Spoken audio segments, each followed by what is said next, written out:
Ikaw na ang bahala, Carla. Sinabihan na kita. Alam mo ang trabaho ko. Pamilyar ka na rito. Opo, tiya. Bata ka pa lang, nakikita mo na akong pabalik-balik sa Barrio Lorenzo. Kaya huwag ka mag-alala, ligtas ka sa baryong yon. Paano naman po ako magiging ligtas sa baryo ng mga aswang, tiya? Shh! Huwag kang magsalita ng ganyan at baka may makarinig sa'yo. Nakakainis nga po eh. Isang trabaho na hindi ko makwento sa mga kaibigan ko. Hindi naman kailangang malaman ng lahat ng trabaho mo. Lalo na po kung ganito na magpapaanak ako sa mga aswang na yan. Carla, huwag kang magsalita ng ganyan. Huwag mong ipaparinig yan sa kanila. Huwag mo silang tawaging aswang na yan o mga aswang na to. Tandaan mo, mga tao rin sila. Anong klaseng tao ang kumakain ng kapwa-tao?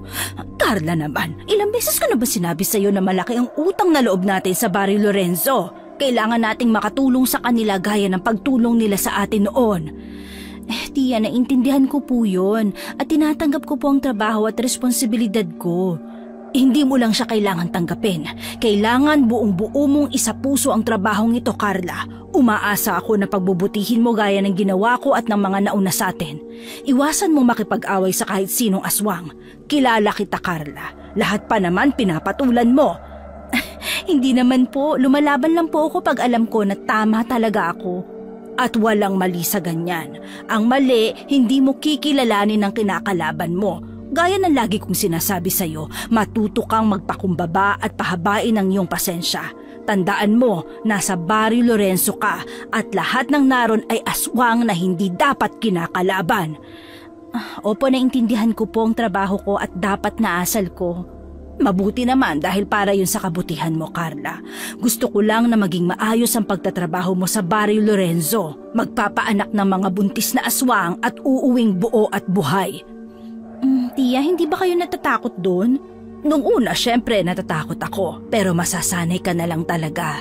Normal lang ang takot, Carla. Lahat tayo natatakot pero ang pinakamahalaga ay kung ano ang gagawin natin sa takot natin.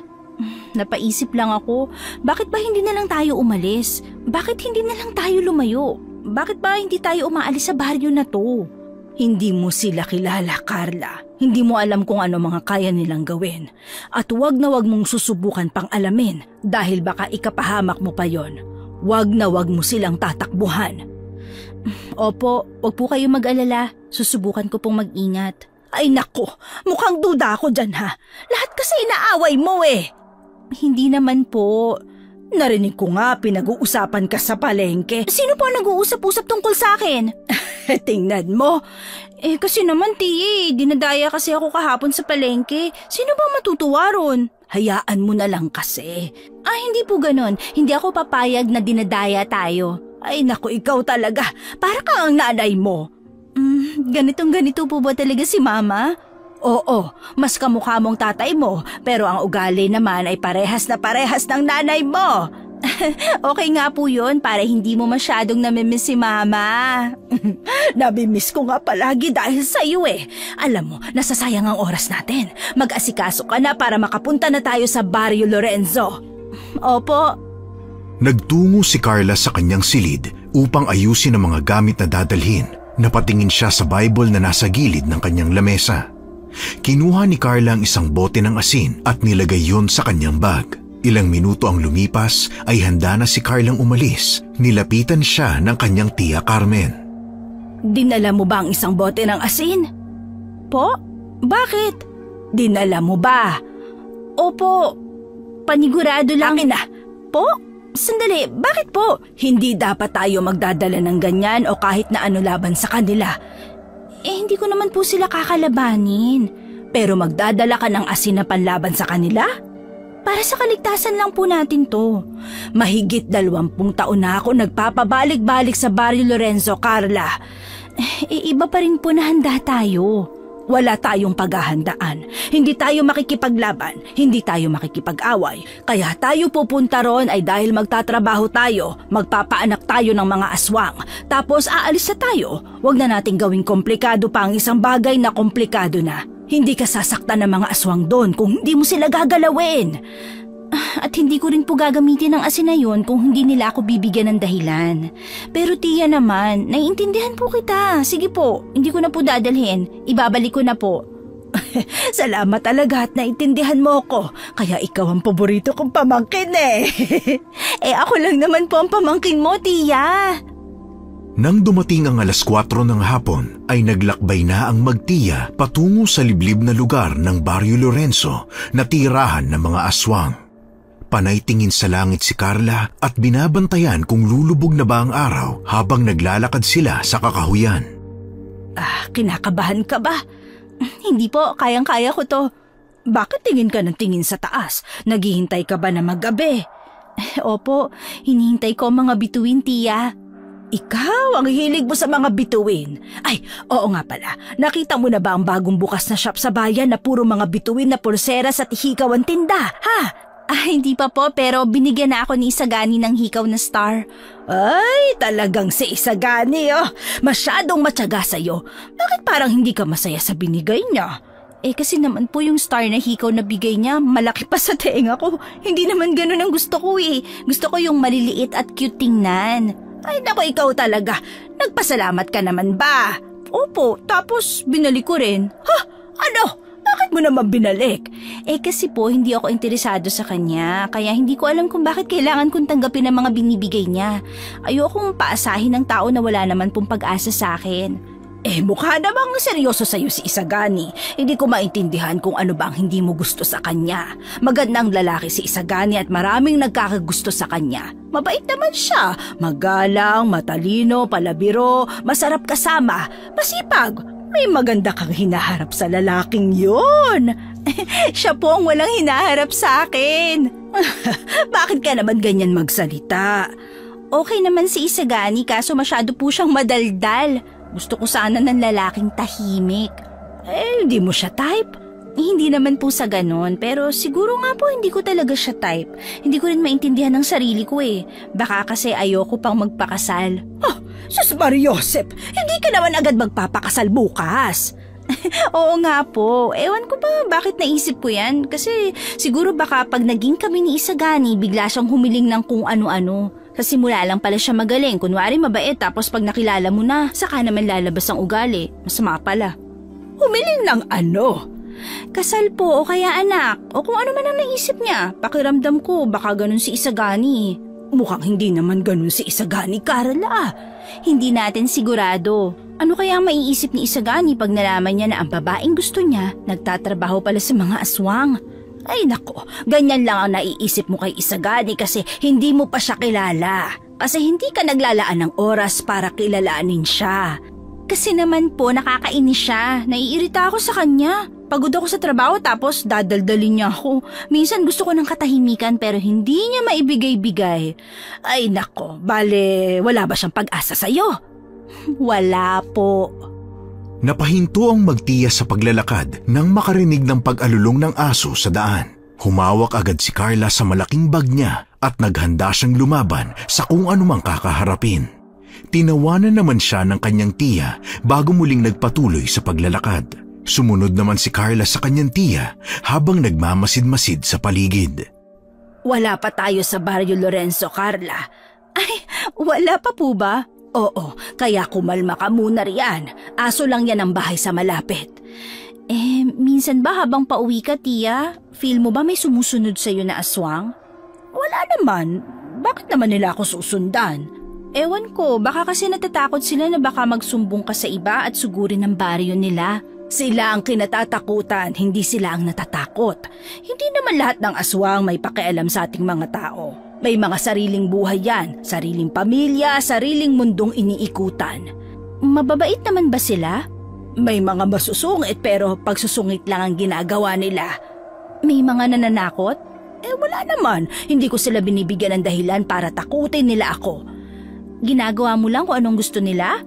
Hindi sa ganon. Sadyang ginagawa ko talaga ang trabaho ko at yon ay ang paanakin sila. Hindi susobra at hindi kukulang. May mga nakasundo po ba kayo o naging kaibigan? Oo naman, mababait ang ilan sa kanila. Nagbabayad pa nga sila ng mga sariwang gulay at mga manok o minsan baboy. Pero may ilan na ano po? May iba na nakakatakot, mga mababangis, gaya ng pupuntahan natin ngayon, kaya kailangan nating mag-ingat, ha? Bakit po?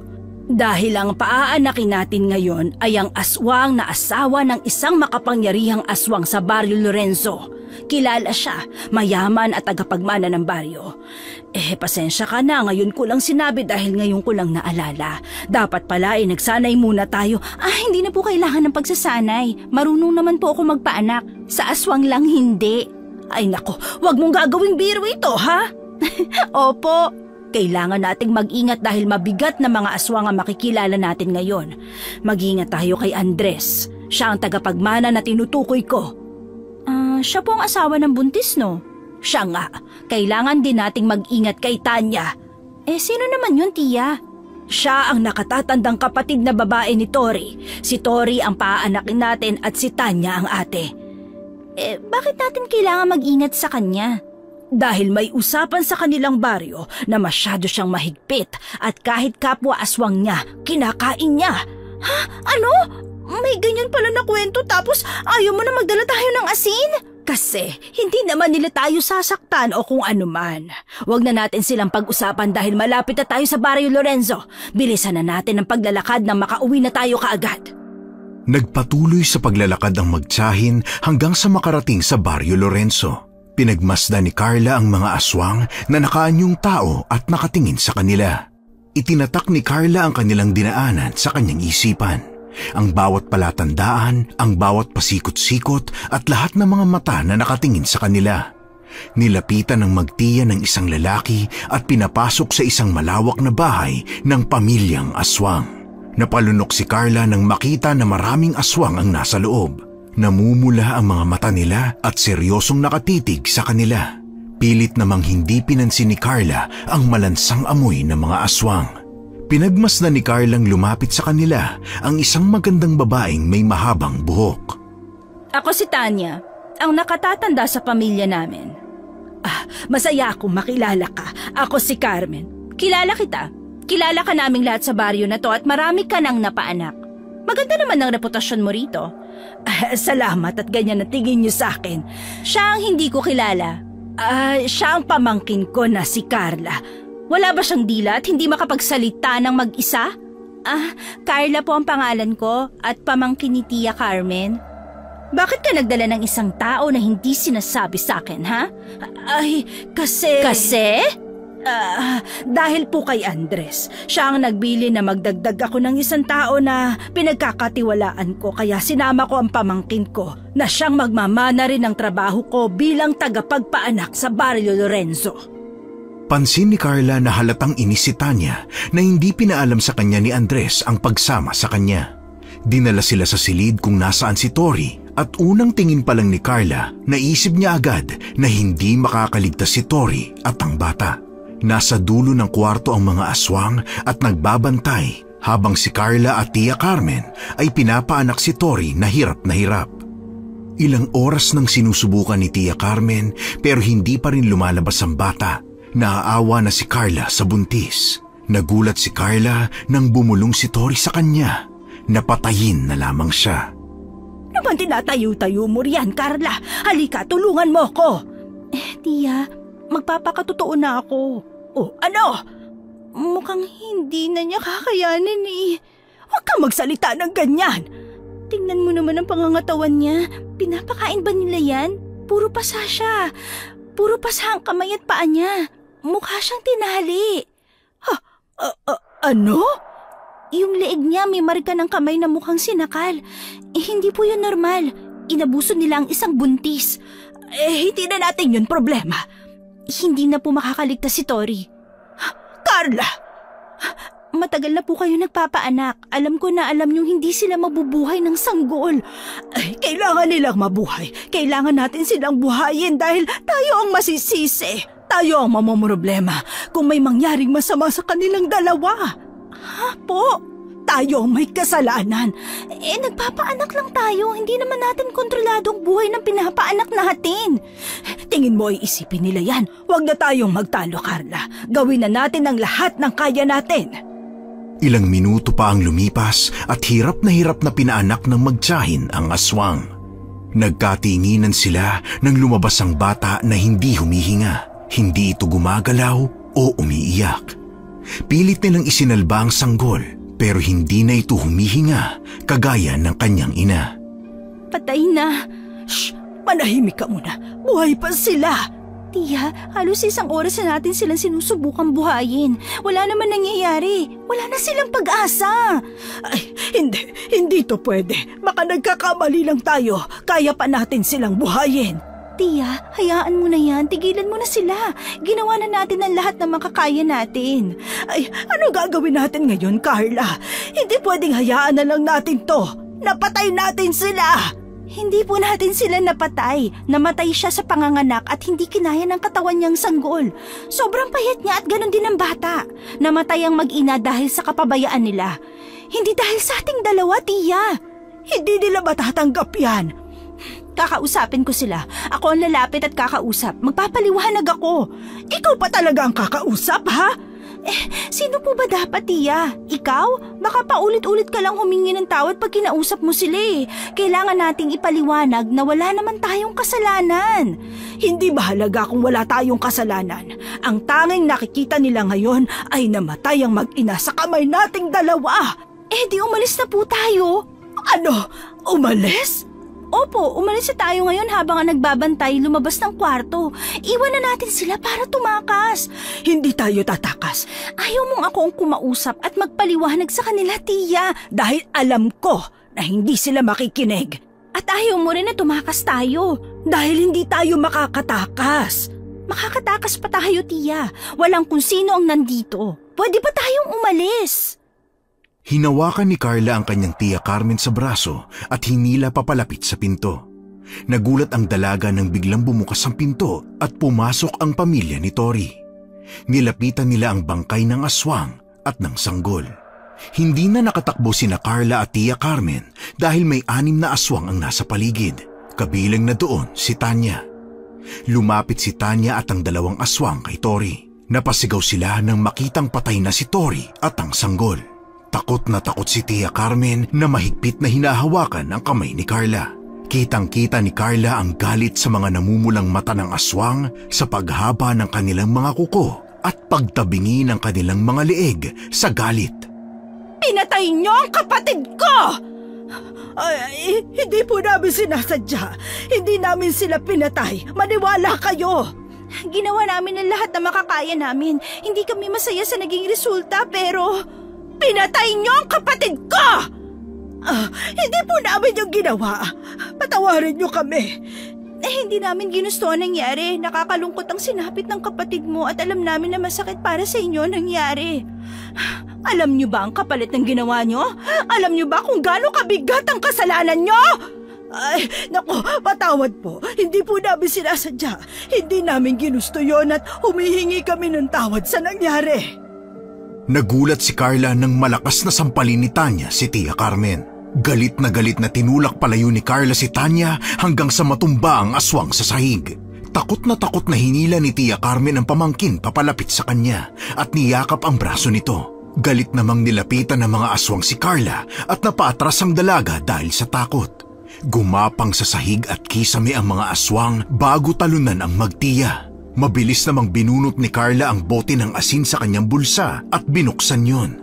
Hindi nagdalawang isip si Carla na maghagis ng kaunting asin ngunit sapat para matamaan ang mga aswang.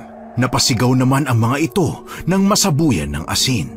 Natigilan ang mga aswang sa loob at nakarinig pa si Carla ng mga sunod-sunod na pagtili ng mga aswang sa labas. Nagdala kayo ng asin sa pamamahay namin? Nagdala kayo ng laban sa amin sa sarili naming baryo? Nag-iingat lang kami. Hindi nyo alam ang pinapasok ng gulo.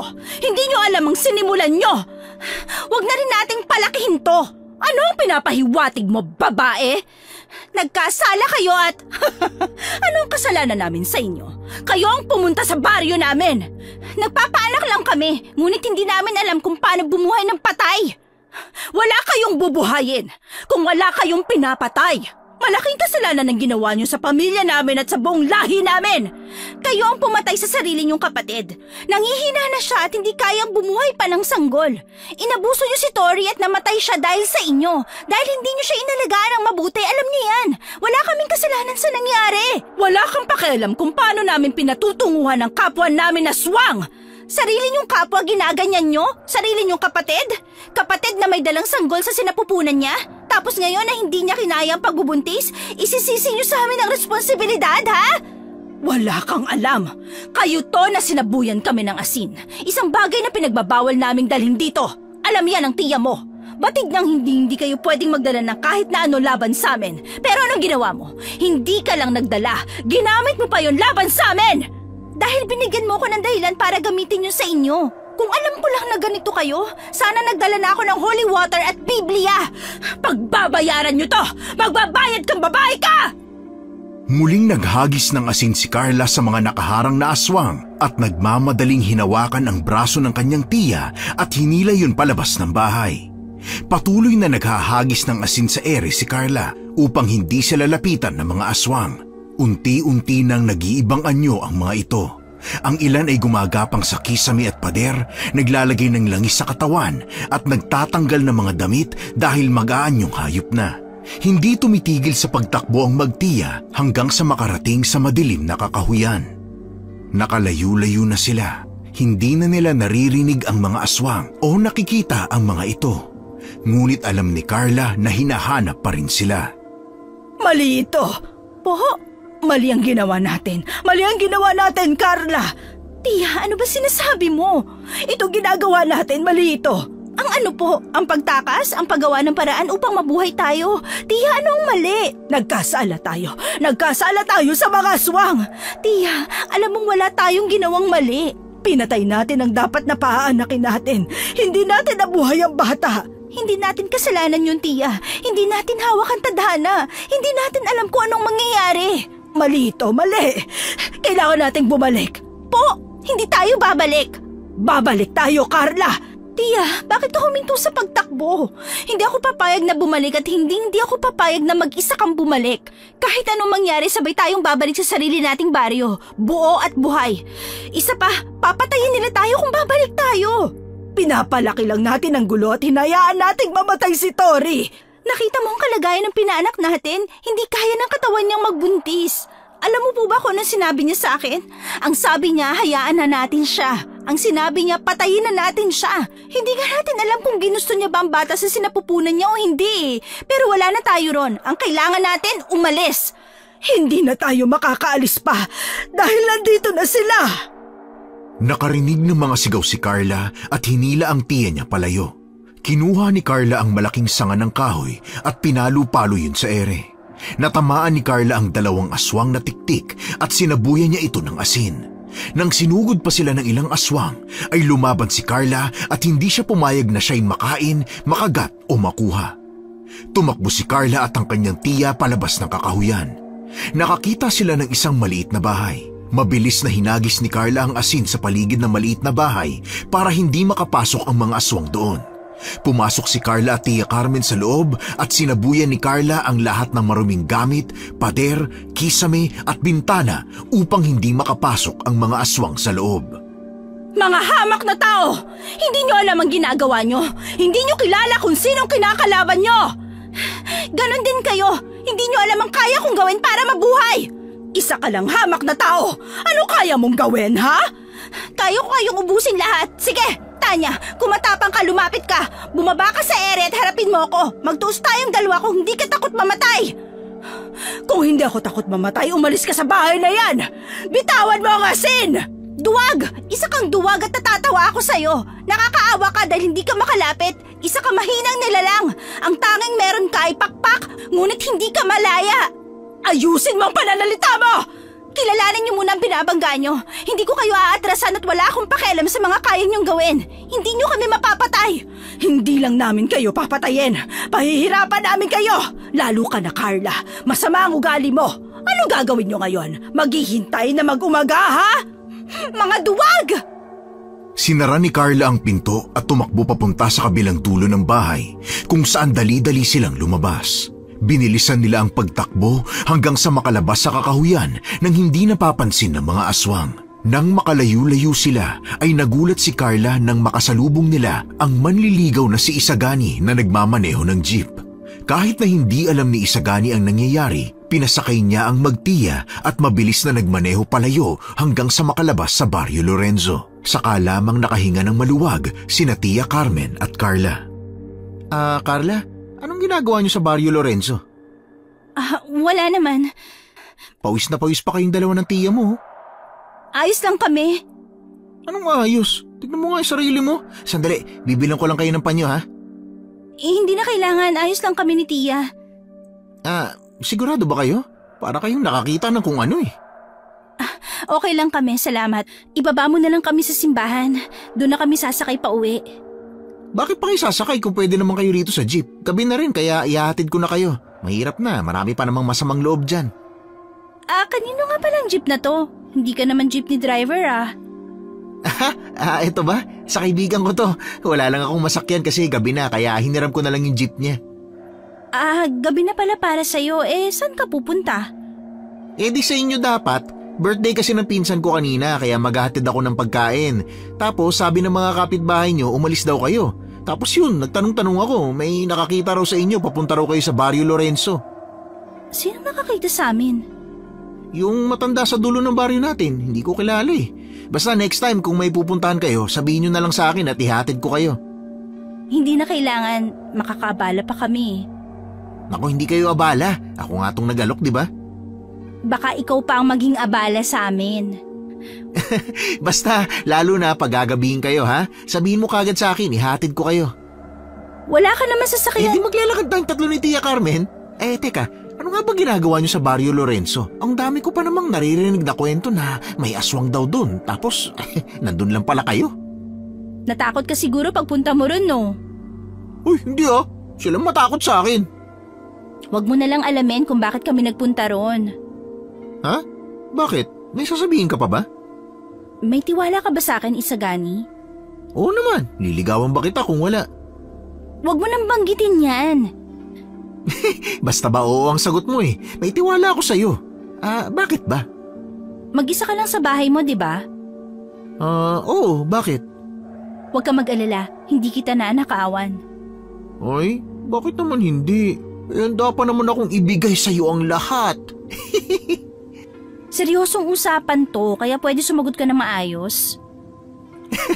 Oo na. Wala akong kasama sa bahay, mag-isa lang ako. Ayos lang ba na makituloy muna kami ni Tia sa bahay mo kahit ngayong gabi lang? As in, makitulog? Oo, ngayon lang naman eh. Pag sikat ng araw bukas, aalis din kami agad ni Tia. Kahit sa sala lang kami. Anong kahit sa sala? Doon kayo sa kwarto. Oo naman, pwede kayo makituloy sa bahay ko kahit kailan nyo gusto. Kung gusto mo, ibigay ko pa yun sa'yo eh. Ang OA na niya na. Asikasuhin ko na yung titulo ng bahay para ibibigay ko na kagad sa'yo. Wag na nga, para namang lagi kayo nagloloko eh. Uy, biro lang naman. Gusto lang kitang patawanin. Hindi naman ako natatawa. Alam ko kung paano ka tatawa.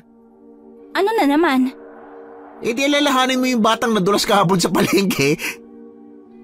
Wag mo nang banggitin yan. Ang sama ng ugali mo. Ay, tumawa na siya Alam mo, tara na nga. Mukhang pagod na kayo ni Tia. Salamat talaga. Babawi ako sa'yo minsan, Isagani. Sige lang. Alam mo namang hindi ako naghihintay ng kapalit. Dinala ni Isagani ang magtiyahin sa kanyang malaking bahay at pinatuloy doon. Nasa guest room ang Magtia at pasilip-silip sa binata si Carla upang tingnan kung may nakapaligid o nakasunod sa kanilang aswang. Nakahanda ang bawang at asin ni Carla kung may aswang na susugod sa kanila. Tiningnan ni Carla si Tia Carmen na malalim ang iniisip at nakaupo sa kama. Ligtas na po tayo, Tia. Hindi tayo ligtas, Carla. Hindi na tayo magiging ligtas. Tia, alam ko natatakot kayo pero wag kayo magsalita ng ganyan. Ano sa tingin mo ang sasabihin ko? Hindi na tayo makakatakas dito. Makakatakas po tayo, Tia. On the good side, isipin mo, hindi na natin kailangan magpabalik-balik sa baryo nila upang magpaanak. Malaya ka na, Tia. Hindi tayo lalaya, Carla. Walang kalayaan at kapayapaan kung hinahabol na tayo ng mga aswang. Sa tingin mo ba, anong gagawin nila? Kakalimutan na nangyari ngayong gabi? Magluluksa sa nangyari kay Tori? Kitang-kita mo ang inasal nila. Ang ginawa nila ay mauulit at mauulit pa kung hindi nila makukuha ang gusto nila. Ano po bang gusto nila? Sorry mula sa atin? Papatayin ba nila ako? Gagawing aswang, ha? Hindi ko alam at yan ang kinakatakot ko. Malalagpasan po natin ito, Tia. Hindi na!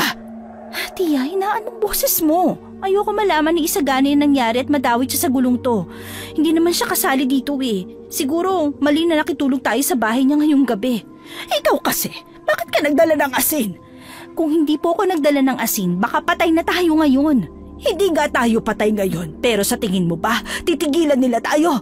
Binantaan mo ang buhay nila, sinaktan mo sila. Sila naman binantaan nila ang buhay natin kaya dapat lang na lumaban tayo. Nagbanta ka na uubusin mo ang lahi nila. Alam ko po ang sinabi ko. Hindi mo alam, Carla. Hindi mo nga alam ang ginagawa mo. Nagbitaw ka ng salita. Nagbanta ka. Paninindigan ko po yun. Huwag mo nang palakihin ang gulong ginawa mo. Wala akong ginagawang gulo, Tia. Sadyang hindi lang po ako tulad mo. Tulad ko? Masyado kayong takot, Tia. Handa kayong magpaapak sa mga nilalang na yon. Hindi ko ginusto yon, Carla. Ako rin po. Hindi ko ginusto na ganito tayo sa kanila. Utusan, tagapaanak, tingin nila sa atin fresh meat. Masyado nakakainsulto. Pero alam mo po ang pinagkaiba natin? Ako may ginawa at handa akong dagdagan ng ginawa ko. Dagdagan ng ano? Ng isa pang pagkakabali? Alam mo, bukas na bukas babalik tayo para humingi ng tawad. Hindi po tayo babalik. Aalis na tayo, pupunta tayo sa malayo at mamumuhay ng tahimik. Inumpisahan mo to, Carla. Huwag mo nang takasan pa. Pero tama ba na bumalik tayo? Oo, humingi ka ng tawad. May mga mababait sa kanila, maawain, mapagkumbaba. At lahat ng yon wala si Tanya. Hindi si Tanya ang kakausapin mo. Sino? Si Andres. Andres? Oo, ang asawa ni Tori. Hihingi tayo ng tawad at mag-aalay ng hayop. Gagawin ko makakaya ko upang hindi na lumala pa ang pangyayari. Sinasabi ko sa iyo, Carla, huwag mong tatakasan ng aswang. Lalong lalala ang sitwasyon kung gagawin mo yon. Kinabukasan ay maagang umuwi si Tia Carmen at Carla upang asikasuhin ang kanilang paghalis. Nagpatulong naman si Carla kay Isagani na maghanap agad ng patay na baboy at manok. Kahit na nagtataka ay sinunod ni Isagani ang utos ni Carla. Dala ko na po lahat ng mga hinihingi mo, prinsesa. Maraming salamat, Isagani. Ito nga palang bayad ko sa'yo. Oops, huwag mo akong babayaran. Ano? Huwag ka na nga mag-inarte dyan, paalis na kami. Tanggapin mo na lang. Hindi ko kailangan ng bayad mo. Masaya akong makatulong at masaya ako na ikaw mismong lumapit sa akin para humingi ng tulong. Sapat na yun. Ano bang kakornehan yan? Hindi yun sapat. Tanggapin mo na to at huwag ka na mag-inarte dyan. Nope, ayos lang. I-save mo na lang yung pera na yan sa birthday mo. Malapit na yun, di ba? Huwag mong sabihin sa akin na hindi ka naman maghahanda. Ready pa naman na yung regalo ko sa'yo. Sa susunod pang birthday ko. Siyempre, excited ako Malapit na yun para sa akin. Kung ayaw mong tumanggap ng pera, bibigyan na lang kita ng kahit ano sa susunod, ha? Sigurado ka bang ayaw mong magpahatid? Saan ba kayo pupunta? Sinabi ko na sa'yo, hindi ko sasabihin kung saan kami pupunta at hindi na kami magpapahatid sa'yo. Sobra-sobra na naitulong mo at sapat na ang lahat ng yon. Sino magbubuhat ng baboy at manok? Problema na namin yan, Isagani. Aalis na kami. Dahil tingnan mo anong oras na. Maraming salamat ha sa pagpapatuloy sa amin at pagtulong sa paghahanap ng baboy at manok ngayong umaga. Babawi ako sa'yo pagbalik namin. You're welcome, Carla. Basta pag nagbagong isip mo, wag kang magdadalawang isip na tawagan ako, ha? Tatandaan ko yan.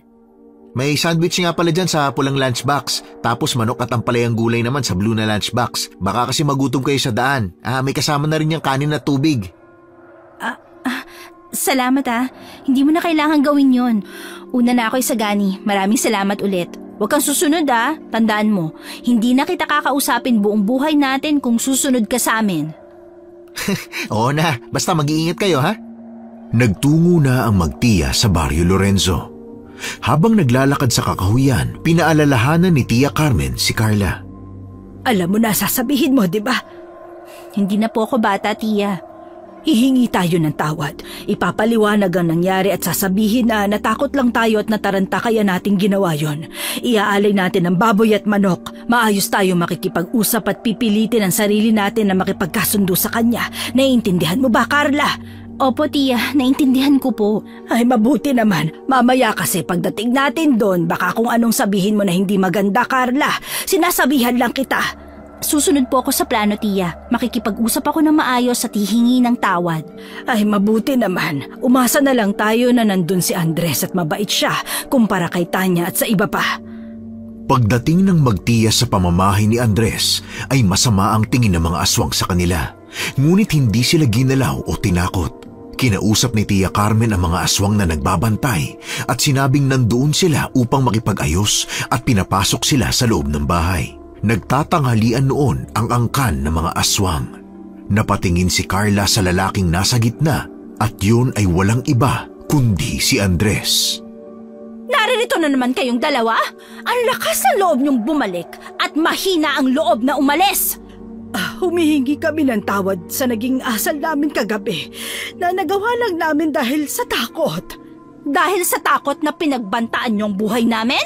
Sinabi na magaling mong pamangkin na uubusin niya ang lahi namin. Tama ba yon? Lubos kaming humihingi ng pasensya, lalo na ang pamangkin ko na si Carla. Nagdala kami ng hilaw na manok at baboy bilang paghingi ng tawad at sumisimbolo ng kapatawarang hinihingi namin. Sa tingin nyo, makukuha nyo ang loob namin sa kakapiranggot na baboy at manok? Ano bang pinagkaiba ng mga yan? Marami kaming ganyan sa baryo namin! Ito lang po ang maibibigay namin sa inyo, ngunit handa naman kaming magbigay ng supply sa inyo kung kailan nyo kinakailangan. Paano kung ibang nais namin, ha? Apo, ano pong gusto nyo? Sabihin nyo kung paano kami makakabawi at gagawa kami ng paraan upang masunod ang inyong nais. Hindi na kami natatakam sa baboy. Paano kung serbisyo ang nais namin? Anong klaseng serbisyo po ang nais nyo? Hindi namin tatanggapin ang mga inaabot nyo. Magbibigay kayo ng isang bagay na kayang-kaya naming makuha. Paumanhin po. Kung ganon, ipaalam nyo sa amin ang nais nyo at gagawa kami ng paraan upang mabigay yon. Ang sabi ng mga pinsan ko, bakit hindi kayo mag-alay ng tao? Tao? Napaisip tuloy ako na bakit hindi nyo na lang kami bigyan ng alay na tao. Kahit 2 tao sa isang linggo, sapat na sa amin. Hindi po maaari yan. Imposible ang hiling na yan dahil... Ganun ba? Wala akong nakikitang mali ron. Bakit kaya hindi na lang mag-anak ang magaling at maganda mong pamangkin na si Carla at ibigay sa amin ang sanggol? Sanggol ang pinakamasarap sa lahat. Sinamaan ni Carla ng tingin si Tanya. Pinandilata ni Tia Carmen si Carla at bumulong na wag na lang sumagot. Ngunit hindi yun pinalampas ni Carla. Kung ganon, hindi na lang ako mag-aanak. Para saan pa? Para ibigay sa inyo at pakinabangan nyo? Gaya ng ginawa nyo sa baryo na to na sinakop nyo noon at inangkin ngayon na kung makakilos kayo ay akala nyo pagmamayari nyo ang tunay na baryo Lorenzo, ha? Masama talagang ugali mong babae ka! Nanggaling ang salitang yan sa isang babaeng naghahangad ng sanggol para kainin. Sino sa atin ang mas masama, Tanya, ha? Hindi ba't nandito kayo upang humingi ng tawad? Bakit nagmamatapang ka ngayon, babae? Nandito kami upang humingi ng kapatawaran. Pero may karapatan pa rin kami na tanggihan ng mga masasamang hiling niyong hindi namin ibibigay. Sa dami ng sinabi't ginawa mo kagabi, heto ka na naman, babae. Hindi ka ba natatakot sa buhay mo? At matapang ka pa rin, ha? Hindi ako matapang. Nandito ako upang makipag-usap. Ngunit masyado namang hindi ka panipaniwala ang mga sinasabi niyo. Hindi naman siguro kayo umaasa na gagawin ko ang mga sinabi niyo, hindi ba? Nagulat ang lahat nang biglang tumayo si Andres sa kanyang kinauupuan na mayroong tusong ngiti. Isa kang matalinong dalaga. Maaari ko bang malaman muli ang pangalan mo? Ako si Carla. Carla.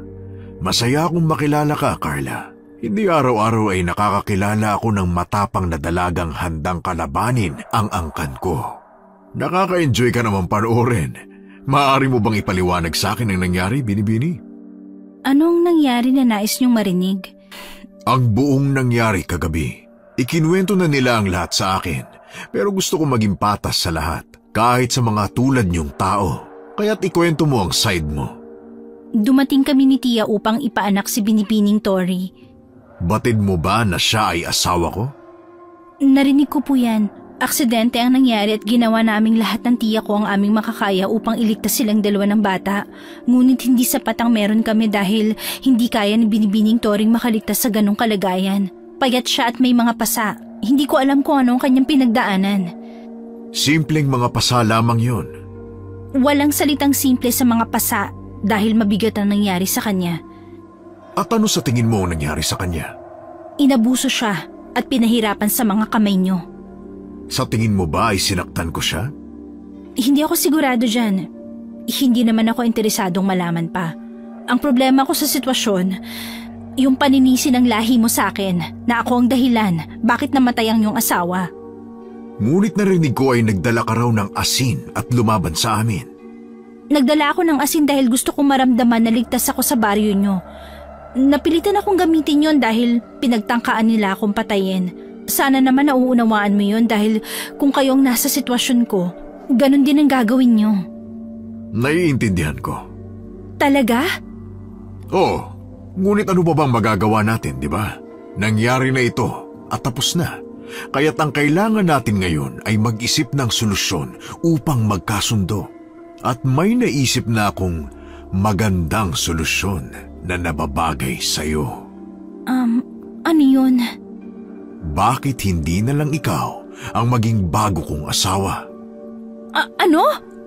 Gusto kong malaman mo na hindi ako nakikipagbiruan Ako rin binibining Carla. Seryoso ako sa mga sinasabi ko.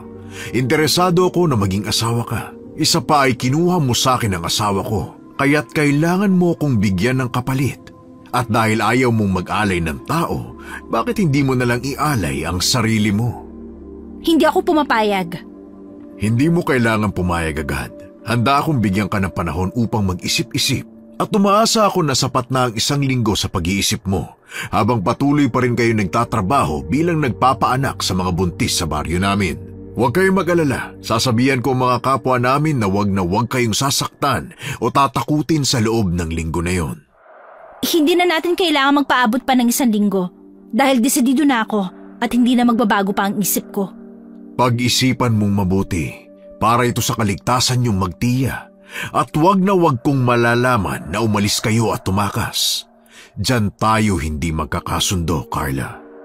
Dahil sa sinabi ni Andres, ay nagkaroon ng isang payapang linggo si Carla dahil hindi siya pinagbabantaan ng mga aswang. Nagpatuloy ang magtiyahin sa pagpapaanak sa mga buntis sa Barrio Lorenzo habang ginamit ni Carla ang 1 linggo na yon upang mag-isip ng paraan na hindi siya matali sa mga aswang, lalong-lalo na kay Andres. Isang araw, habang kumakain si Carla sa Barrio Lorenzo, ay may nagbigay sa kanya ng plato na merong masarap na ulam. Ngunit ginamit niya ang kalamansing dalaga. Niligay niya yun sa ulam para makita ang tunay na anyo nito. Nakita niya na uod ang tunay na anyo ng masarap na ulam. Napatingin si Carla sa hindi kalayuan at nakita niyang palapit sa kanya si Tanya. Matalino ka, ha? Normal lang yan. Mag-1 linggo na. Sana hindi nagbagong isip mo. Bakit? Dahil ba masasaktan ka? Ano? Dahil ba gusto mo si Andres? Umaasa ka na magkakaayos kayong dalawa? Magiging malapit sa isa't isa? Umaasa ka na ikaw ang magiging bago niyang asawa? Ano sinasabi mo, ha? Halata naman na pinagnanasaan mo ang asawa ng kapatid mo. Nauna ako nagkagusto kay Andres. Di sa'yo na siya. Hindi ako interesado sa kanya o kahit kanino na aswang. Kaya hindi mo na kailangan magdala ng mga ganitong pagkain para sa akin. Hindi mo ako kaagaw sa lalaki. Matabilang dila mo, no? Hindi naman. Sadyang hindi lang talaga ako nagpapaapi kahit kanino. Kung gano'n, naalis na ako. Naway sapat na ang linggo na yon upang makapag-isip ka ng mabuti. Hinintay mo ba talagang sabihin ko na hindi ako interesado kay Andres? Natutuwa ka dahil mapupunta siya sa'yo? Sa akin siya, Carla. Bago pa siya maging asawa ng kapatid ko, sa akin na siya.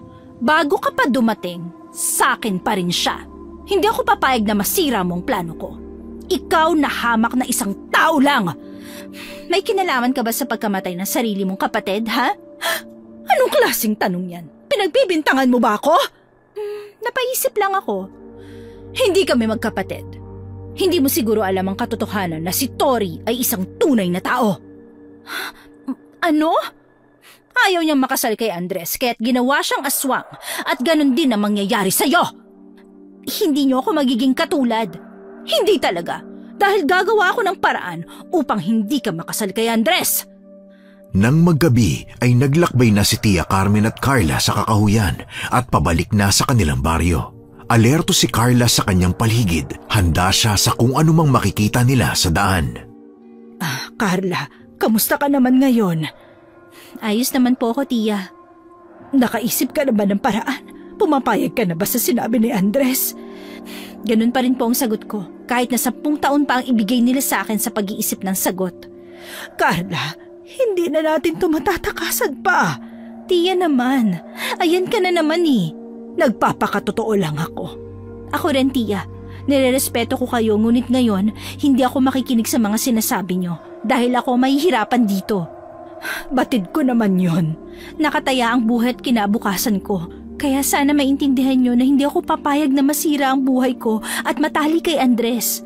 Nakita mo ang itsura ng asawa niya bago mamatay.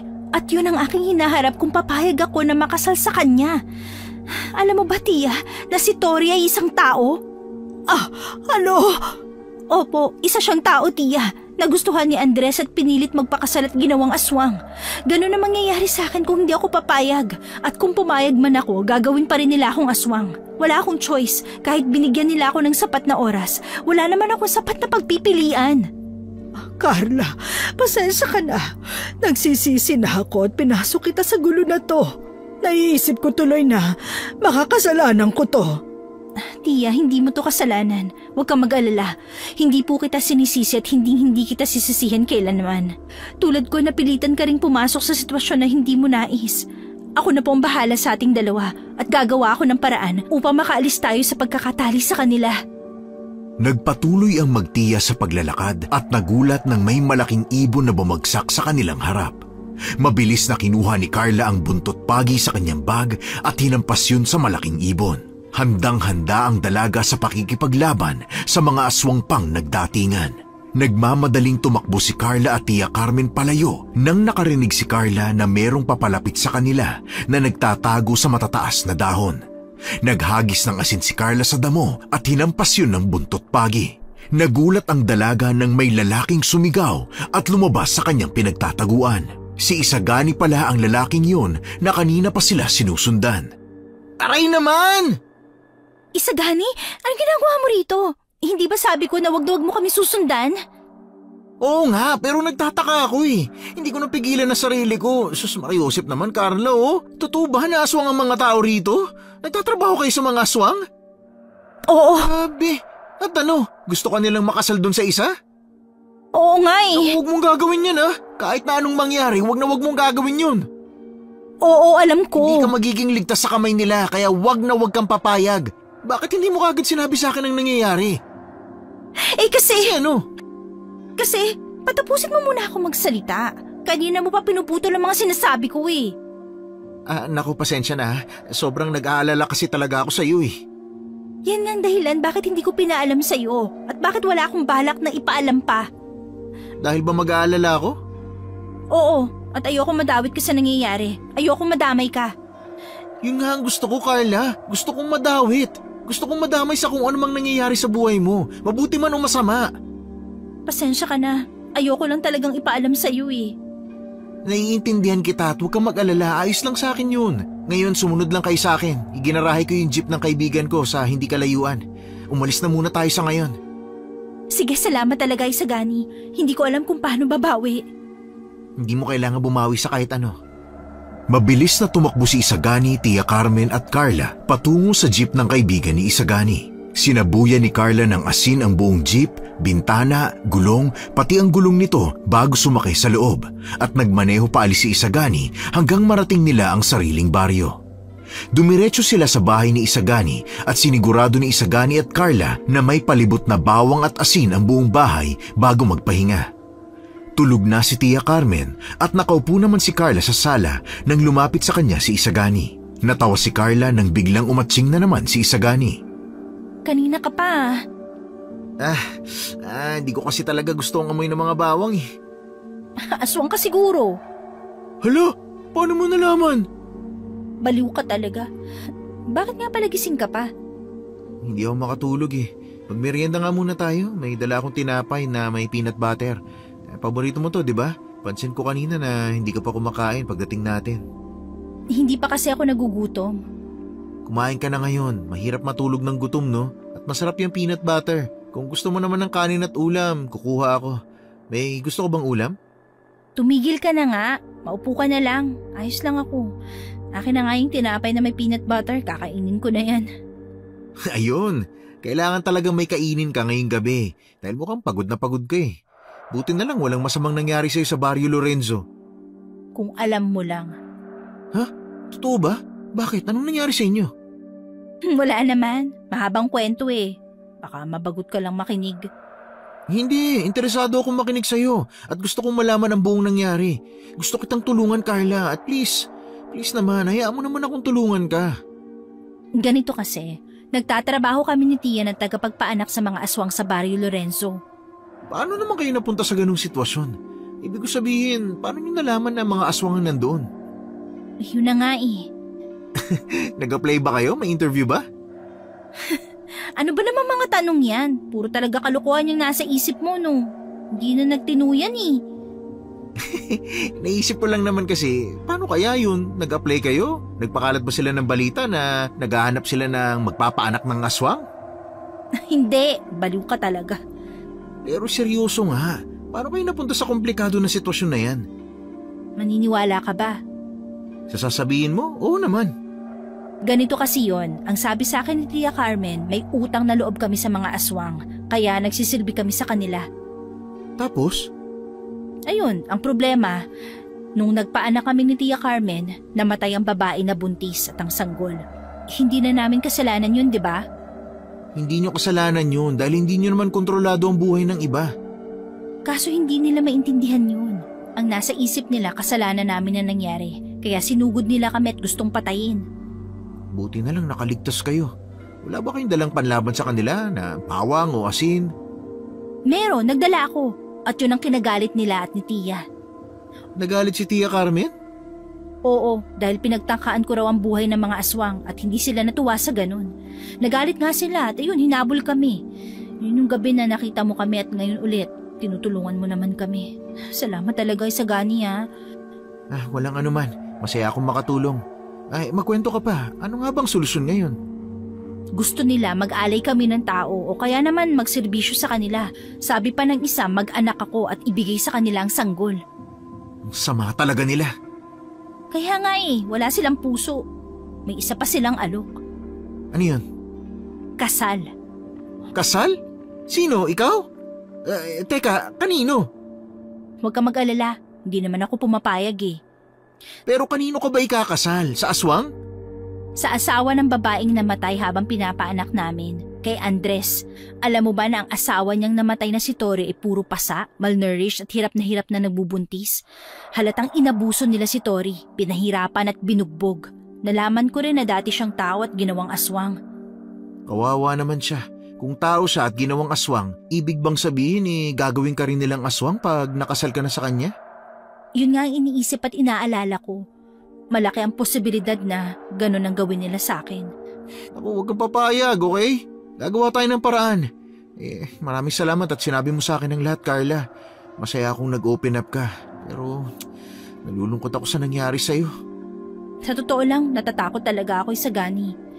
Bumulong sa akin si Tori at nang makaawang patayin na lang siya bago pa siya mamatay. Pakiramdam ko ganun ang mangyayari sa akin. Hindi ganun ang mangyayari sa'yo. Hindi ka magiging katulad niya. Pero paano kung wala na akong takas? Nagtatapang-tapangan lang ako pero natatakot talaga ako dahil pakiramdam ko, dead end na to. Mauubusan na ako ng lakas na lumaban at ng choice. Wala na akong maisip na iba pang paraan.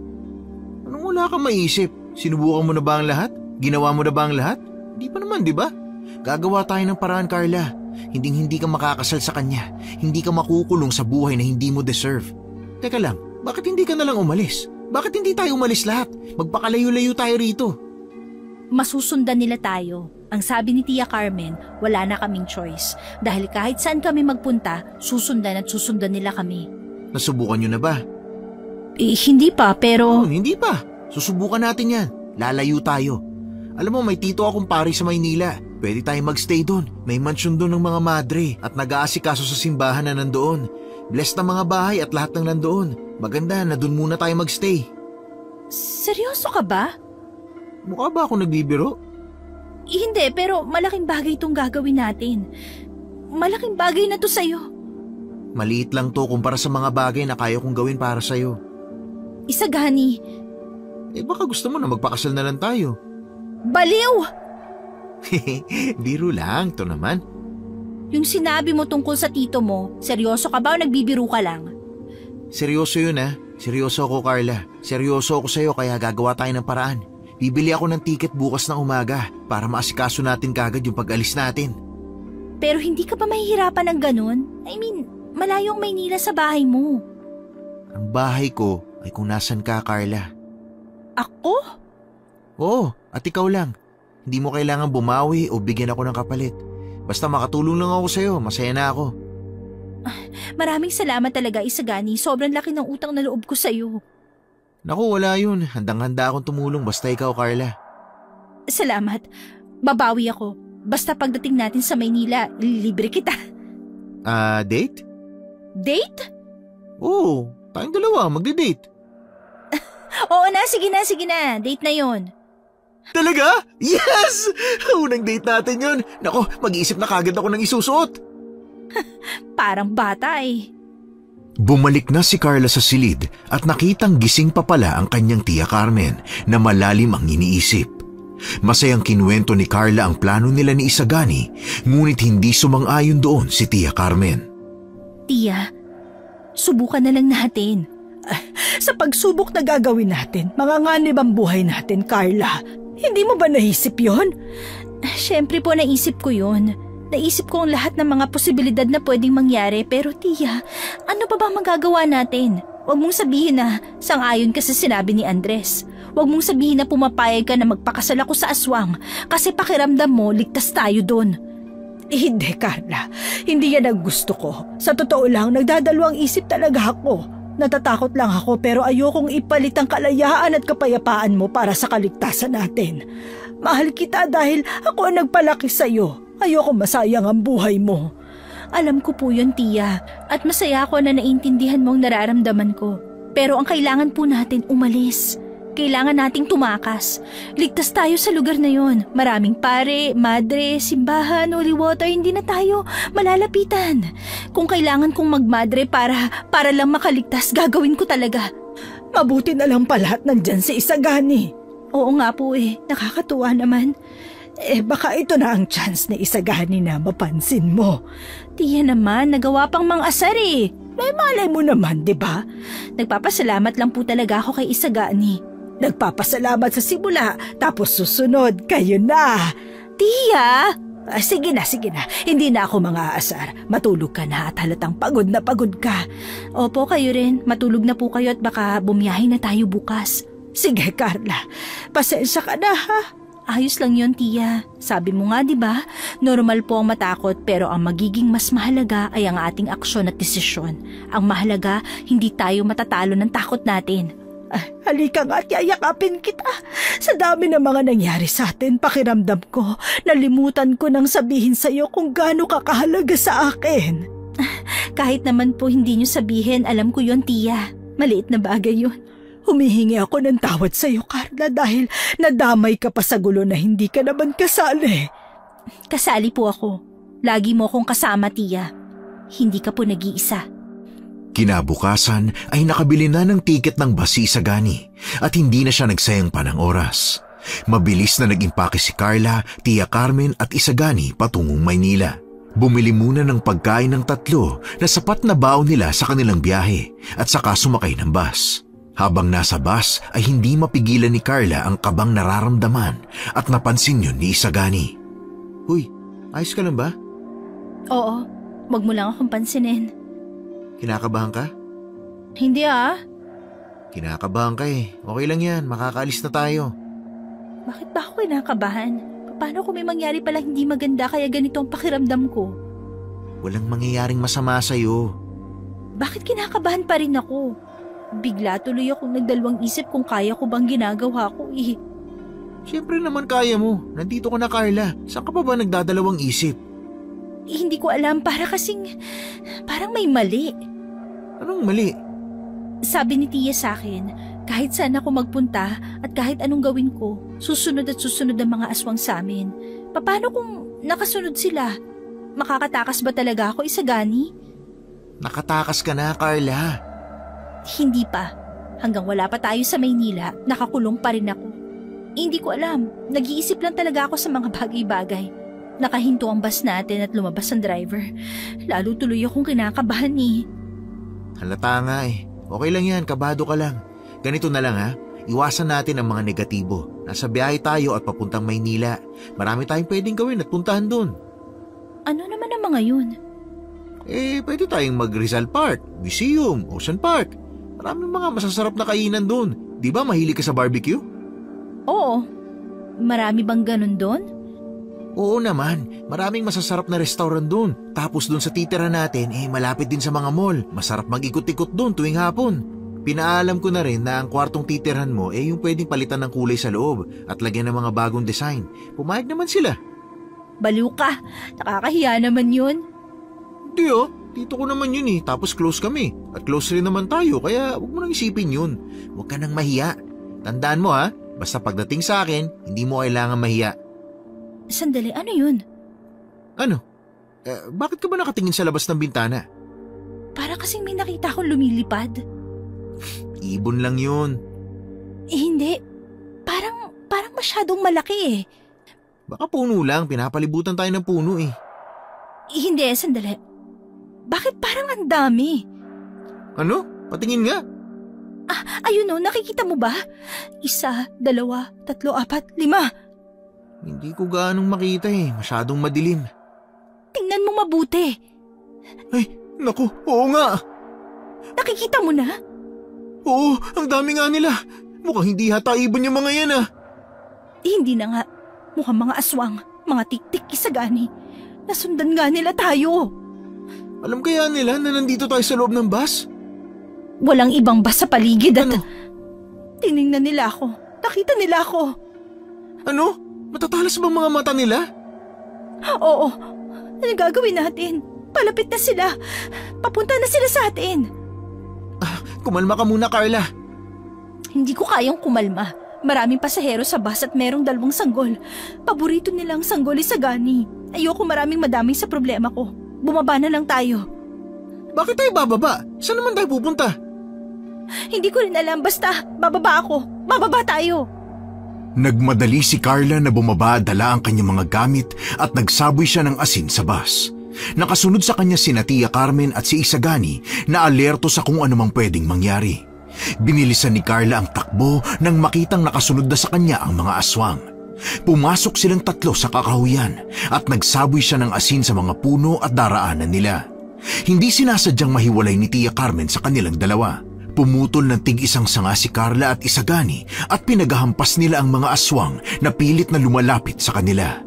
Namangha si Isagani sa galing ni Carla sa pakikipaglaban na hindi man lang nagdadalawang isip na manuntok at manakit ng aswang. Ngunit laking gulat ni Carla nang makita si Andres na nasa anyong tiktik. Gumapang siya sa puno bago tumalon pababa sa harapan ng dalaga. Mas malaki at mas nakakatakot si Andres kaysa sa ibang aswang. Hinarang ni Isagani ang sarili kay Carla, ngunit hinila siya ng mahahabang galamay ni Andres bago siya itinulak sa hindi kalayuan. Isagani! Huwag mo nang subukang lumapit sa binatang yun. Kung ayaw mong pati ikaw ay patayin ko. Mas gugustuhin ko pang mamatay kesa makuha mo! Nakakainsulto ka naman. Talaga, at paninindigan ko ang sinabi ko. Bakit? Dahil ba sa kanya? Dahil ba sa lalaking yun? Dahil ba may iba kang gusto? Ang pagkagusto ko sa ibang tao, hindi mo na dapat iniisip pa. Ang isipin mo kung gaano kita kinamumuhian. Maghintay ka lang at makukuha rin kita. Wala ka nang kawala pa, Carla. Wala ka nang matatakasan pa. Nasaan na ba tiya mo? Nahiwalay sa'yo? Tingin mo ba ay buhay pa siya? Huwag kang magsalita ng ganyan. Yung lalaki mo, ano nga bang pangalan niya? Isagani o kung ano man yan, hindi na mahalaga. Kalimutan niyo na ang pinagsamahan niyo dahil sisingilin ko na kayo. Wala akong kinukuha sa'yo. Kinuha mo ang asawa at anak ko. Pinatay mo sila. Pinatay sa kapabayaan mo. Hindi mo sila iningatan. Sinaktan mo si Tori. Dahil gusto niyang tumakas at hindi ako magdadalawang isip na pagbuhatan ka ng kamay kung patuloy kang magmamatigas, Carla. Hindi ako nakikipagbiruan. Lahat ng gusto ko ay nakukuha ko at hindi ka mapupunta sa kamay ng isang hamak na tao. Lumapit si Andres kay Carla at nagmamadaling nagsaboy ng asin ng dalaga. Ilang beses niya yung ginawa bago tumakbo palapit kay Andres upang hampasin ng kahoy sa iba't ibang parte ng katawan. Nanlaban naman si Andres at hinila ang kahoy na hawak ni Carla at hinagis sa malayo. Wala nang magawa si Carla kundi tumakbo, ngunit hinila ni Andres ang paa ni Carla. Pinagsisipa ni Carla si Andres hanggang sa mabitawan siya at tumakbo palayo. Nagulat si Carla nang may kamay na humila sa kanya at siya'y napangiti nang makitang si Tia Carmen yun. Mabilis na tumakbo ang dalawa, ngunit napahinto si Carla nang marinig ang mga sigaw ni Isagani na hinahanap siya. Sandali po, naririnig ko si Isagani. Hayaan mo na siya. Kaya niya ang sarili niya. Sandali lang, Tia, si Isagani. Hayaan mo na siya. Hindi ko po siya iiwan. Ang daming sinakripisyo ni Isagani sa atin at hindi ako papayag na hindi natin siya babalikan. Hindi ka talaga nakikinig, no? Hindi ka laging nakikinig sa akin. Tingnan mo, nandito tayo sa sitwasyon na to dahil hindi ka marunong makinig. Sandali, Tia. Bakit iba ang dinadaanan natin? Bakit parang bumabalik tayo? Kung ayaw mong madamay si Isagani, iwanan mo na siya, Carla. Hayaan mo na siya. Hindi kita naiintindihan, Tia. Ano ba sinasabi mo? Patawarin mo ko, Carla. Wala na akong maisip na iba pang paraan. Po? Ano sinasabi mo? Bakit? Ano pong meron? Ano pong ginawa niyo? Mahal kita, Carla. At alam ko na mali ang ginawa ko. Sandali. Tia? Oo. Sinabi ko sa kanila kung anong oras tayo aalis at saan tayo pupunta. Tia, paano mo nagawa yun? Patawarin mo ko, Carla. Bakit mo ginawa yun? Bakit, Tia? Nagtiwala ako sa'yo. Alam ko yun, Carla. Humihingi ako ng tawad kahit na alam ko na walang kapatawaran ang ginawa ko sa'yo. Hindi ka na makakatakas.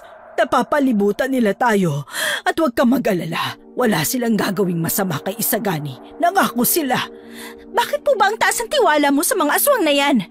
Bakit ba parang konting sinasabi nila, todo ka naman kung maniwala? Bakit ka ba ganyan, Tia? Dahil tumutupad sila sa kanilang pangako. Anong pinangako at tinupad nila sa'yo para maniwala ka, ha? Hinayaan nila akong mabuhay. Hindi mo utang ang buhay mo sa kanila. Hindi mo alam ang nangyari, Carla.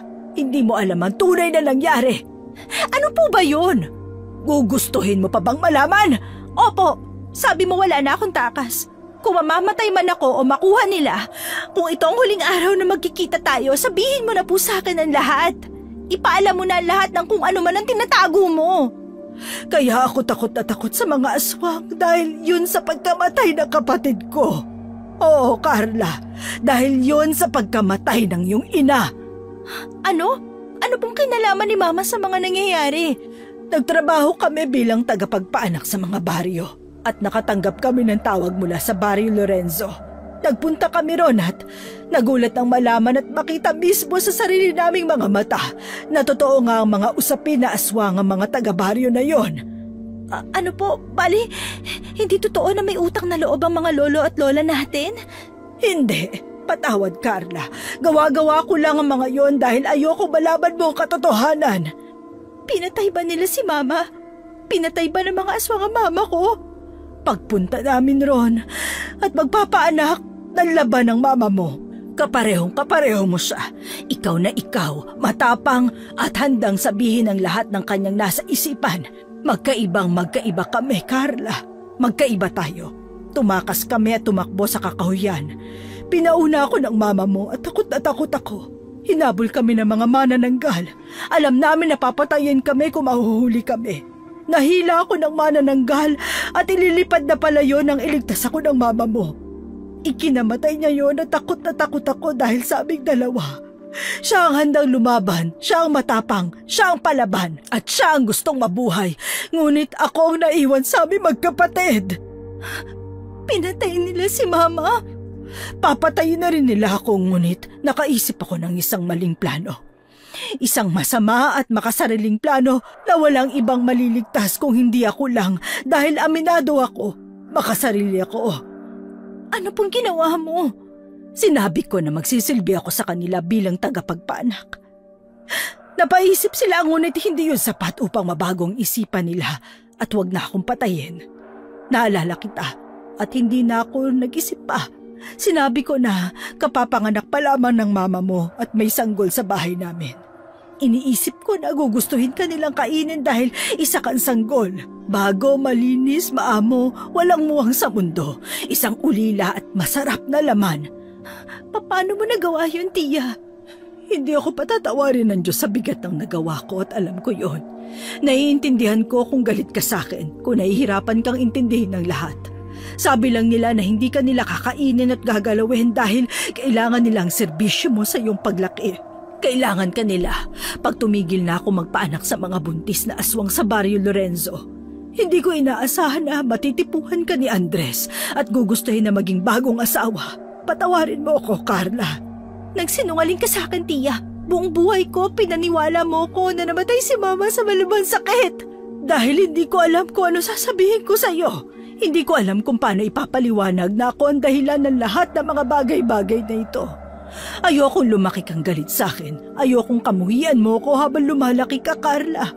Pero hindi pala talaga maiiwasan yun. Kung may sikreto kang hindi babitawan at nang nilabas at sinabi mo, ay nasira ang buong pagsasama nyo. Sa totoo lang po, galit ako. Galit ako sa nangyari pero hindi ko alam, Tia. Mahal kita, naiintindihan kita. At yun ang kinaiinisan ko. Opo, nagawa mo mga bagay na yon na tinago mo sa akin ang pagkamatay ng mama ko. Pero Tia, eto na naman tayo eh. Isang desisyon na hindi pinag-iisipan. Patawarin mo ko, Carla. Alam kong hindi na ako dapat mabuhay pagkatapos sa mga bagay na ginawa ko. Huwag niyong sabihin yan, Tia. Galit at inis lang ako pero hindi ko hinahangad ang kamatayan niyo. Hindi lang ako makapaniwala na handa kang ibigay ako. Handa kang ipagkaluluwa ko sa mga aswang. Handa kang makita ako na kinakasal sa kalahi nila. Handa kang makita na ang pamangkin mong pinalaki ay magiging isang aswang at aabusuhin ng isang makapangyarihang nilalang. Nangako si Andres na hindi ka niya sasaktan. Wala akong pakialam sa pangako niya, Tia. Ituloy lang natin ang pagtakas natin. Patawad. Sandali, Tia. Bakit may nahawakan ng braso ko? Kailangan na nating umalis. Pasensya ka na, Carla. Tia, nandiyan na sila. Malapit na sila. Patawarin mo ko. Murahin mo ko. Sabihan na masama. Lahat gawin mo sa akin dahil naiintindihan kita. Patawad, Carla. Tia naman, huwag mo ko ibigay sa kanila. Kaya mo pang magbago. Hindi pa huli ang lahat. Huli na ang lahat para sa akin at wala na akong pag-asa. Patawad, Carla. Hindi na nakalaban pa si Carla nang lapitan siya ni Andres at pilit na binuka ang kanyang bibig. May binuhos na likidong berde si Andres sa bibig ni Carla at nakatulog ang dalaga na may luha sa mga mata. Nagising na lamang si Carla na nasa loob ng isang madilim na kwarto. Nagulat siya nang makita niyang siya'y nakasuot ng damit pangkasal na kulay itim. Sinubukang buksan ni Carla ang pinto upang makatakas ngunit hindi niya yun magawa. Ilang minuto makalipas ay pumasok si Tanya sa silid na nakasuot din ng itim na bestida. Gising na pala ang butihing prinsesa. Asan ako? Asan ang tiya ko at si Isagani? Si Isagani ba ang gwapong binata? Wag mo siyang gagalawin. Paano kung may nagawa na ako sa kanya, ha? Anong gagawin mo, Carla? Anong kaya mong gawin? Asan si Isagani? Ikakasal ka na? Interesado ka pa sa ibang lalaki? Hindi ba parang alandi mo naman kung ganon? Ikaw ang ganon, Tanya. Hindi ako. Asawa ng kapatid mo pinagnanasaan mo. Ngayon naman nagkaka-interes ka sa isang tao? Wala akong balak na pakasalan o gustuhin si Isagani. Ang gusto ko sa kanya ay ang laman loob niya. Isipin mo kung gaano kasarap ang atay at puso niya. Wag mo siyang gagalawin. Aasinan ko ang kalahati ng katawan mo at pupunitin ng marumi mong pakpak. Anong kaya mong gawin sa sitwasyon mo ngayon, ha? Sa sitwasyon kong pinagnanasaan mo? Oh, ano? Totoo naman na, di ba? Gusto mo to. Siguro naghahangad ka na ikaw sana ang nakasuot ng damit pangkasal. Sabihin mo nga, sinukat mo na ba to? Tumingin ka ba sa salamin at nakitang may pamilya kayo ni Andres tulad ng nais mo? Hindi ka ba naaawa sa sarili mo na pinapanood mo siyang makasal sa kapatid mong si Tori noon at ngayon naman sa akin na? Hindi mo naman gusto si Andres! Hindi mo nais magpakasal sa kanya at pinipilit ka lang! Oo, at pinipilit ni Andres. Pinipilit ng lalaking gusto mo. Nakakatawa, no? Kahit hindi ko gusto ang lalaki, siya naman tong lumalapit sa akin at nagpupumilit. Sana ikaw na lang, no? Hamak na tao! Ikaw naman, isang maruming aswang. Makikita mo, papatayin ko ang tiya at ang Isagani mo sa harapan mo mismo! Galit at nagmamadaling lumabas ng silid si Tanya. Muling sinubukan ni Carla na buksan ang pinto pero hindi niya yun magawa at napasigaw na lang siya sa inis. Nagpalinga-linga ang dalaga at nag-isip ng bagay na pwede niyang gamitin sa pagtakas. Bumukas ang pinto at napatingin doon si Carla. Nagulat ang dalaga nang makita si Isagani na maingat at dahan-dahang sinara ang pinto. Maluhaluhang nilapitan ni Carla si Isagani upang mahigpit na yakapin. Isagani, buhay ka! Oo naman, mamamatay lang ako kung papatayin mo ako. Hindi ako nagbibiro. Ako rin, Carla. Iniingatan kong buhay ko dahil ayokong maging malungkot ka pag nawala na ako. Ayoko kitang iwan sa buhay na walang Isagani, no? Para kang lagi nakikipaglukuhan. Biro lang naman. Pero ganito ha, may plano kami. Nasa si Tia? Ligtas ba siya? Si Tia Carmen. Oo, si Tia Carmen. Wala naman silang ginawa sa kanya, di ba? Ligtas naman siya? Oo, ligtas ang tiya mo. Nasaan siya? Dapat pinauna mo na siya sa Maynila para ligtas na siya agad. Paanong grabe pa rin ang pag-aalala at pagmamahal mo sa kanya pagkatapos ng ginawa niya sa'yo? Ano? Sinabi niya sa akin ang lahat. Inaasahan ko na magagalit ka sa kanya. Kung hindi mo siya sasabihan ng masama, ay iniisip ko naman na hindi mo na siya babanggitin kailan pa. Pero heto ka sa harapan ko at nag-aalala ka sa kanya. Hindi ko naman kayang baliwalain si Tia Carmen. Naiintindihan ko siya, yung kilos niya, yung rason niya, ang lahat ng tungkol sa kanya at oo, galit ako. Pero hindi ko siya kayang talikuran. Ganon din naman siya sa'yo, hindi kanya kayang talikuran. Kaya nga't bumalik kami. Bumalik siya para iligtas ka at ngayon hindi na tayo tatakas pa. Lahat tayo takot, oo, pero lahat tayo lalaban. Anong gagawin natin? Gusto ko man nakunin ka ngayon at itakas ka na agad, pero hindi ko yun magagawa dahil masisira akong plano natin. Makinig ka mabuti ha, maglalakad ka sa altar at pag nasa gitna ka na, saka ka lamang bibitawan ng mga aswang. Doon kami susugod. Anong gagawin ko? Mabuhay. Kailangan mo mabuhay at sapat na yon. Ako nang bahala sa lahat, kaya't mangako ka na mag-iingat ka hanggang mamaya na muli tayo magkita. Oo, nangangako ako, Isagani. Sana ganun ka rin. Oo, nangangako ako na hindi ako mamamatay at mag-iingat ako palagi para sa'yo. Hindi nakatiis ang dalawa at sabay na nilapat ang mga labi sa isa't isa. Parehas na hindi inaasahang gagawin nila yon. Binigyan ni Isagani si Carla ng malalim na ngiti bago nagmadaling lumabas ng silid.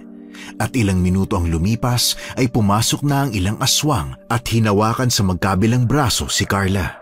Dinala nila ang dalaga sa dulo ng altar ng simbahan ng mga aswang kung saan sa pinakadulo ay naroroon si Isagani.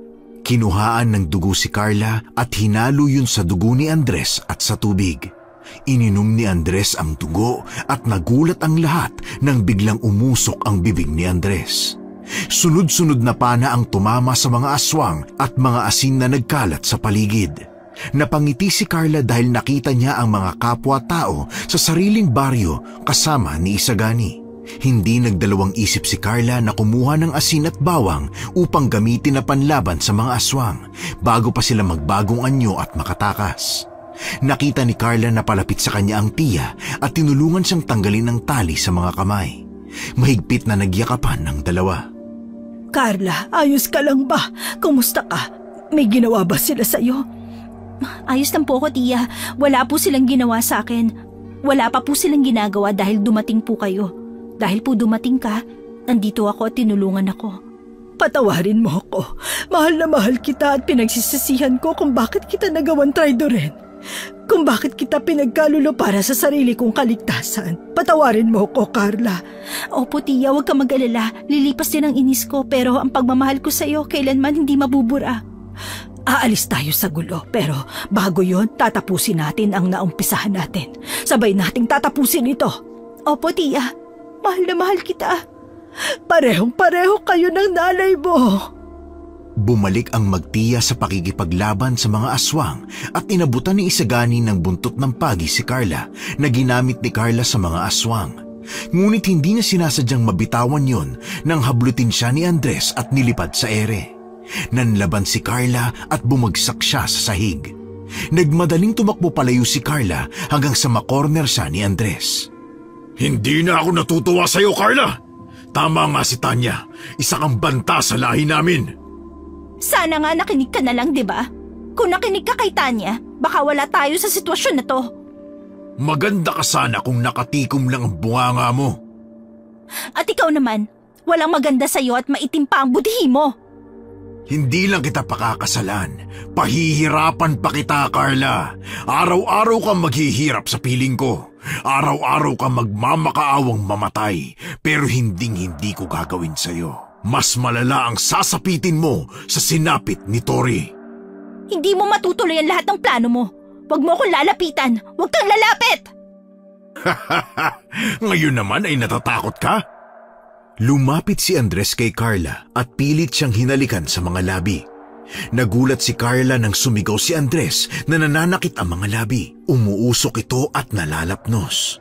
Natawa si Carla nang mapagtanto niya na may kakaiba sa halik ni Isagani, na uminom ang bata ng holy water bago niya hinalikan si Carla.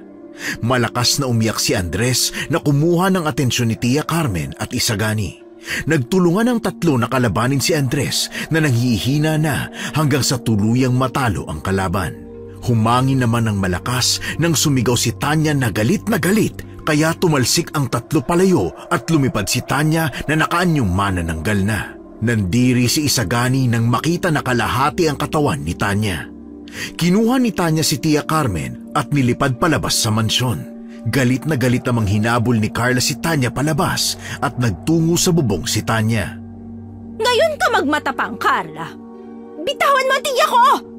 Huwag mo akong utusan! Hawak ko ang buhay niya! Bitawan mo yan dahil hindi ko palalampasin ang gagawin mo! Ganon din ako. Kaya nga't isang malaking kalapastanganan ng pagpatay niyo kay Andres!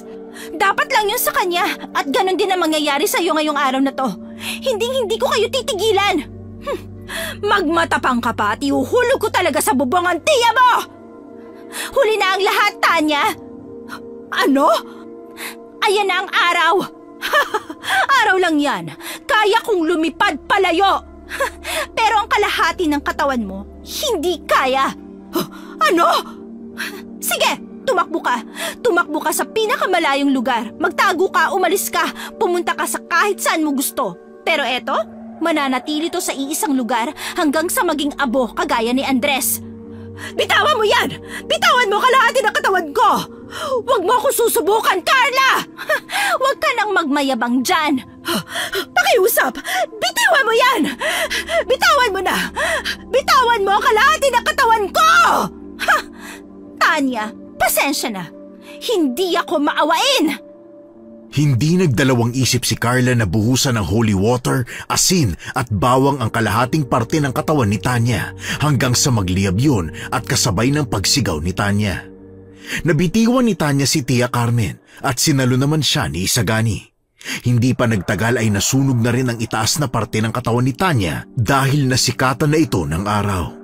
Nagpatuloy ang mga taong bayan sa pagpatay ng mga aswang hanggang sa maubos ang mga yon. Nagkaroon ng maliit na salo-salo sa kanilang baryo, 1 linggo ang lumipas. Eto, paborito mong barbecue. Kumain ka. Opo. Eto naman, spaghetti na luto ni Mang Kador. Ay, naku, wag na pala yan. Mas masarap ang spaghetti ko. Aba, siyempre naman po. Pero tiya, baka marinig kayo ni Mang Kador at baka magkaroon pa ng issue sa baryo natin. Ayos lang yan. Aalis din naman kayo eh. Po? Ano po kami? Kami ba ni Isaganing tinutukoy mo, tiya?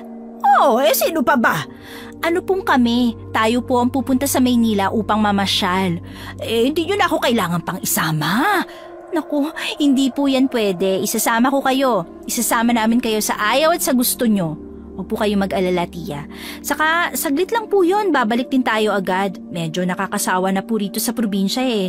Kasi dito na tayo lumaki, kaya kailangan naman po nating magpunta ng Maynila para mag-ikot-ikot. Marami tayong mapupuntahan doon, maraming magagandang pasyalan, maraming kainan, at saka, di po ba mahilig kayo sa mga kape, tiya? Marami pong mga kapihan doon. Ano po, aayawan niyo po ba yon, ha? Paano mo nasasabi yan, Carla? Paano mo nagawang magtiwala ulit sa akin? Paano mo ko nakakaharap ngayon nang hindi ka nagsasalita sa akin ng masama? Paano mo ko sinasama sa mga plano mo sa buhay kahit na mabigat ang nagawa ko sa'yo? Ay, alam mo, tiya, huwag mo nang isipin yan. Lubos lang talaga ako nag-aalala kung paano mo nagagawang pakitunguhan ako ng maayos. Kasi po, mahal kita at naiintindihan kong ginawa mo. Masakit sa akin yon pero pinapatawad na kita, tiya. Hindi ko kayang magkimkim ng galit sa'yo. Hindi ko kaya na hindi ko kayo pansinin o sabihan kayo ng masama. Mahal na mahal kita, Carla. Kaya wag niyo na pong isipin ng mga bagay-bagay masyado at kumain na lang po tayo. Mukhang hindi lang ako ang mahal mo eh. Po? Ayun o, si Isagani. Tiya naman. Magkaibigan lang po kami. Hindi yan totoo. Okay naman po pala siya eh. Matagal namang okay na si Isagani. Sadyang hindi mo lang talaga siya makita. Oo nga, tiya eh. Okay naman pala siya. Mas okay pa siya sa okay. Kailan ang kasal ha? Tiya naman. Ay naku, biro lang, ikaw naman. Sakto, alam niya yatang pinag-uusapan niya kaya nandito na kaagad siya. Yan na oh. Malayo pa lang nakakita na. Ikaw ba naman ang nakita eh? Pabirong hinampas ni Tia Carmen ang likod ni Isagani bago iwan ng pamangkin niya at ang binata. Inabutan naman ni Isagani ng isang plato na may pagkain si Carla. Ay, ang dami kong nakain. Ayos lang yan. Pagod ka na nung isang linggo kaya dapat lang na bumawi ka ng lakas. Papaubos mo lang sa akin ang tira mong pagkain kasi nahihiya kang ibalik dun eh. Paano mo nalaman yun? Bangis mo talaga ha? Talaga? Magaling na makipaglaban, matalino pa. Anong magaling makipaglaban dyan? Oo kaya, yung nakikipaglaban ka sa aswang, grabe yun. Sunod-sunod na hampas ng buntot ng pagi, ang bilis nga eh. Para akong nanonood ng pelikula nun. Ang OA mo naman, may action pa yung pagkwento mo. Hindi, ganun talaga. Muntik na nga akong madali dahil nakatingin ako sa iyo eh. Ang OA?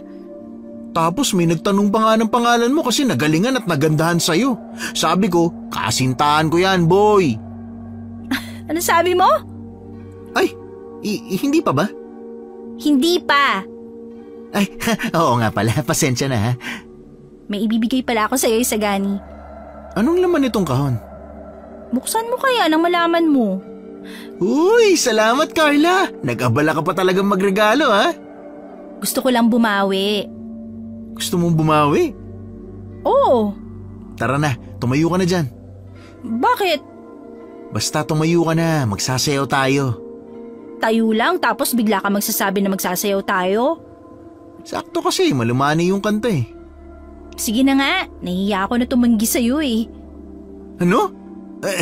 Sandali, huwag ka nang mahiya. Pero totoo bang ayaw mo magsayaw? Kasi nagbibiro lang naman ako at kung ayaw mo ayos lang naman sa akin yun. Biro lang. Pakiramdam mo naman ayaw ko talaga sa'yo. Nakakatawa to. Halika na, magsayaw na tayo. Naku, sandali. Huwag mo hawakan yung kamay ko. Bakit? Baka himatayin ako eh. Ang OA talaga. Biro lang din. Oo nga pala. Kamusta na kayo ni Tia Carmen? Ayos lang bang lahat sa inyo o medyo naiilang kayo sa mga bagay-bagay? Ayos lang kami.